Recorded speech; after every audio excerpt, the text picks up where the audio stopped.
Welcome to The Bottom Line. I'm Pastor Rick Yutzy from Maranatha Community Fellowship in Plain City, Ohio.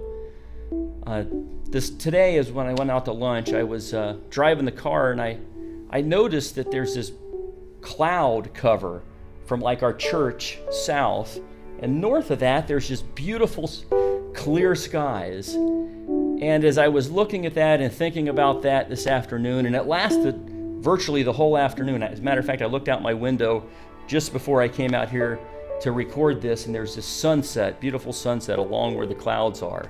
And there's this divide between clouds and clear. And as I'm going through, I'm starting to preach through Acts, and it's all about the power and work of the Holy Spirit. And I thought that in the church today, there's so much division on the Holy Spirit.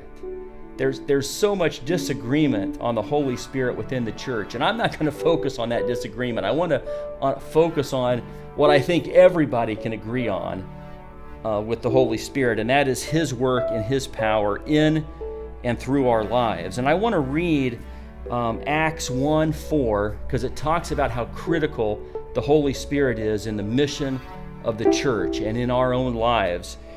Jesus said after His resurrection, He's talking to the disciples, and He says, "And while staying with them, He ordered them not to depart from Jerusalem, but to wait for the promise of the Father, which He said, you have heard from Me." And so He's telling them that I need you to wait in Jerusalem until you receive the promise of the Father. And that promise of the Father is the Holy Spirit. He goes on in Acts 1:8 and says, "But you will receive power when the Holy Spirit comes upon you, and you will be my witnesses in Jerusalem and in all Judea and Samaria and to the end of the earth." So He's telling them you need to wait in Jerusalem, and they waited 10 days in Jerusalem, and they were praying, and they devoted themselves to prayer, and they continued in prayer, praying for this Holy Spirit to come. And He said, "You will be my witnesses when you receive the power of the Holy Spirit in your lives." And that just wasn't for the disciples, it's for all of us. We have the power of the Holy Spirit when we come to know Jesus Christ in our lives. And it's not us that are actually doing the things. None of us is good in and of ourselves. But with Jesus Christ in us through the Holy Spirit, we have His power to accomplish His mission.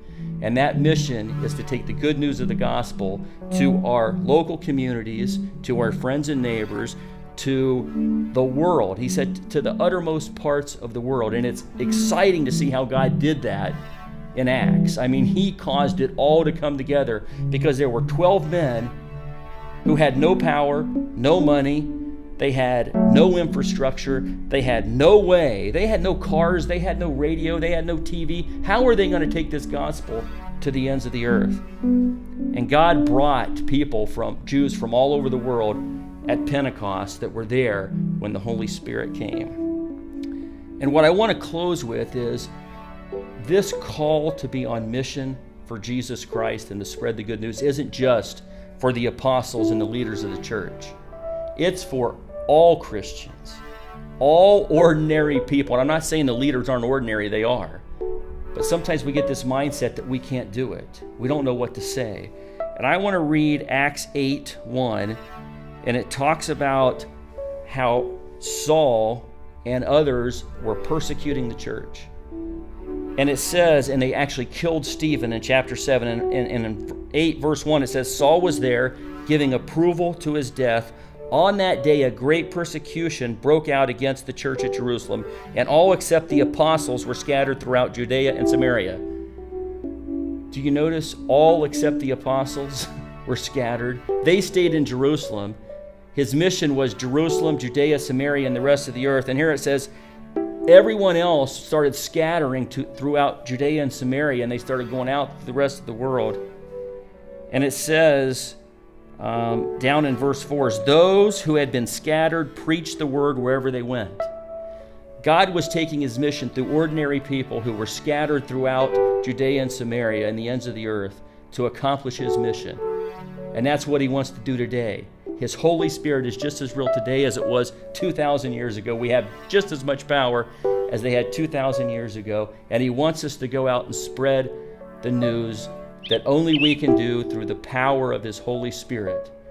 And so the bottom line is, let's not forget that it's Jesus Christ and His Holy Spirit that works in and through us to accomplish His mission. And He promised that whatever we ask in His name to accomplish His purpose, He will provide, and He will enable, and He will empower. Thank you for listening. I'll see you next time on The Bottom Line.